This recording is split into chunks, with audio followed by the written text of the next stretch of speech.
प्रत्यंतरश्लोकाः। श्लोक क्रमांक 103, वर्ष नंबर 103।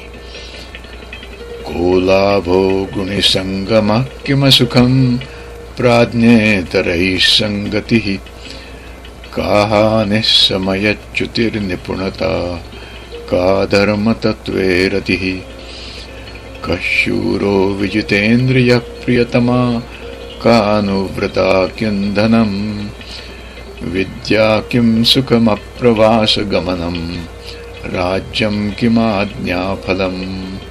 वृत्त शार्दूल विक्रीडित। अन्वय। लाभः कः संगमः गुणी। असुखं किं प्राज्ञ इतरैः संगतिः। हानिः का समयच्युतिः। का निपुणता धर्मतत्त्वे रतिः।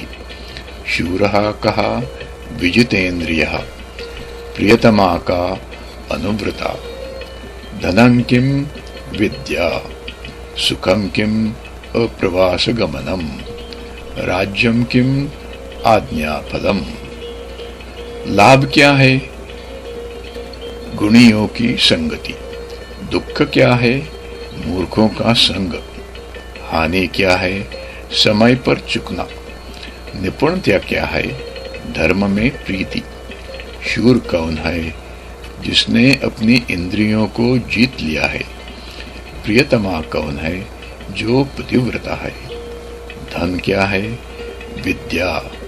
सुख क्या है? परदेश न जाना। राज्य क्या है? अपने आज्ञा का चलाना। What is gain? Company of the virtuous. What is trouble? Company of fools. What is loss? Letting slip an opportunity. What is vigilance?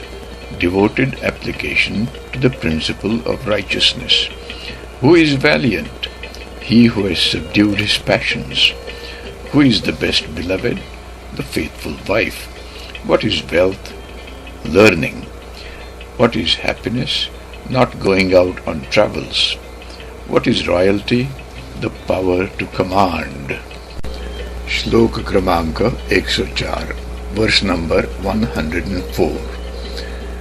मालती कुसुमस्येव द्वे गतिः मनस्विनः। मूर्ध्निवा सर्वलोकस्य शीर्यते वन एव वा। वृत्त अनुष्टुप्। अन्वय। मनस्विनः गति द्वे इह।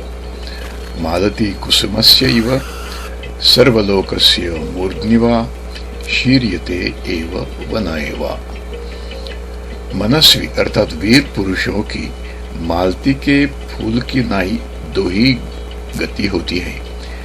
या तो वे सब लोगों के मस्तक ही पर रहते हैं, सब उनका आदर करते हैं, अथवा वन में ही सूख जाते हैं, जंगल में जाकर शरीर त्यागते हैं। The position of the high-minded is twofold, as in the case of the Malati flower, either to be on the head of the people or to wither away in a forest.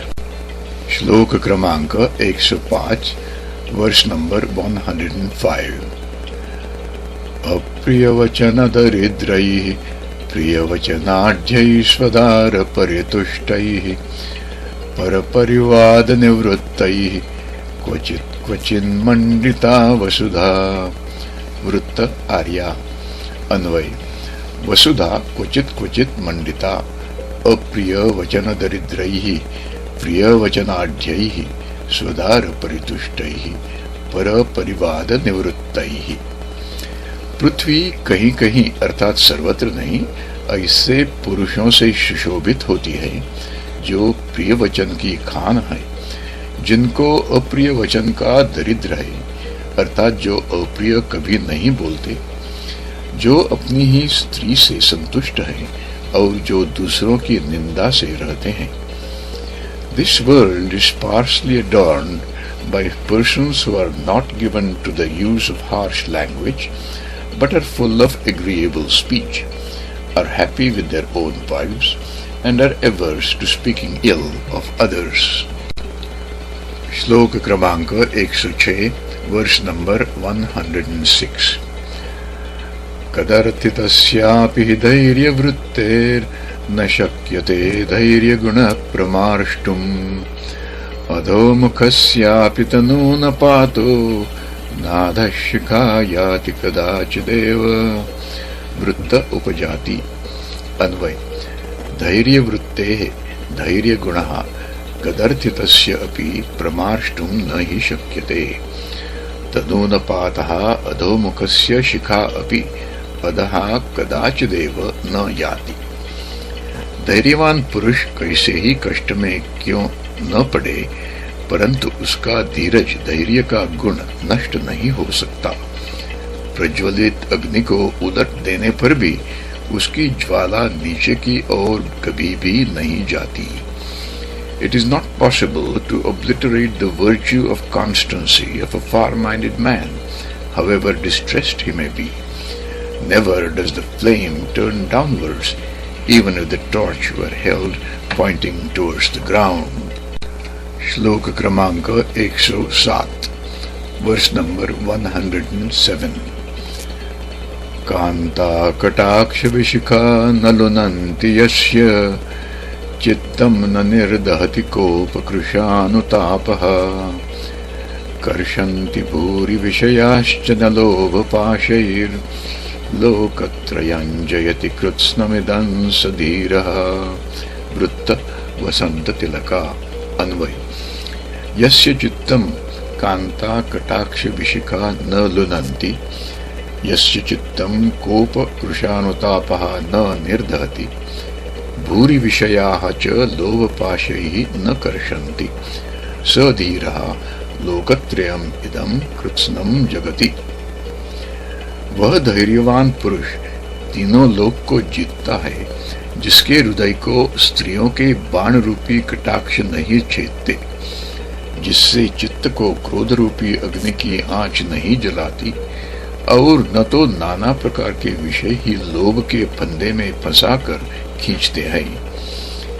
That firm man whose mind is neither pierced by the arrows shot from the glances of women, nor consumed by the fire of anger, nor ensnared in the net of covetousness by numerous mundane objects, predominates everywhere in the three worlds.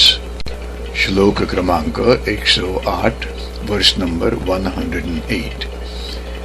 एकेनापि शूरेण पादाक्रान्तं महीतलं क्रियते भास्करेणेव स्फारस्फुरित तेजसा। वृत्त अनुष्टुप। अन्वय। एकेन शूरेण अपि महीतलं हि पादाक्रान्तं भास्करेण स्फारस्फुरित तेजसा इव क्रियते। जिस प्रकार सूर्य अपने देदीप्यमान तेज से सारे जगत को प्रकाशित करता है, उसी प्रकार से एक ही शूर पृथ्वी तल को अपने पराक्रम से पांव तले दबा लेता है, अर्थात वश में कर लेता है। The whole world is brought under full control by one single brave individual, just like the sun who sheds abundance of refulgent light. श्लोक क्रमांक 109, वर्ष नंबर 109। वन्निस्तस्य जलायते जलनिधे कुल्यायते तत्क्षणान् मेरुस्वल्पशिलायते मृगपतिः सद्यः कुरंगायते व्यालो माल्यगुणायते विशरसः पीयूषवर्षायते यस्यांगे किल लोकवल्लभतमं शीलं समुन्मीलति। वृत्त शार्दूल विक्रीडित। अन्वय। क्षणात् जलायते वह्निः जलनिधिः कुल्यायते मेरुः स्वल्पशिलायते मृगपतिः सद्यः कुरंगायते व्यालः माल्यगुणायते विशरसः पीयूषवर्षायते तत् यस्य अंगे अखिल लोक वल्लभतमं शीलम समुन्मीलति। जिस पुरुष के अंग में संपूर्ण जगत को मोहने वाला शील विद्यमान है, उसको अग्नि जल के समान, समुद्र अल्प नदी के समान, मेरु पर्वत छोटी सी पहाड़ी के समान, सिंह मृग के समान, सर्प पुष्पमाला के समान और विष भी अमृत की वर्षा के समान ज्ञात होता है। In the moment, fire becomes as cool as water, the mighty ocean no more than a rivulet, the Mount Meru only a small stone, the lion becomes as harmless as an antelope, the serpent a mere garland of flowers, a poisonous fluid but nectar for one who leads a virtuous life which becomes extremely agreeable to the whole world. श्लोक क्रमांक 110, वर्ष number 110। लज्जागुणौघ जननीमिव स्वाम् अत्यंत शुद्ध हृदयामनुवर्तमानाम् तेजस्विनः सुखमसूनपि सन्त्यजन्ति सत्यव्रतव्यसनिनो न पुनः प्रतिज्ञाम्। वृत्त वसंत तिलका इति श्रीमद् भर्तृहरि विरचितं नीतिशतकं समाप्तम्।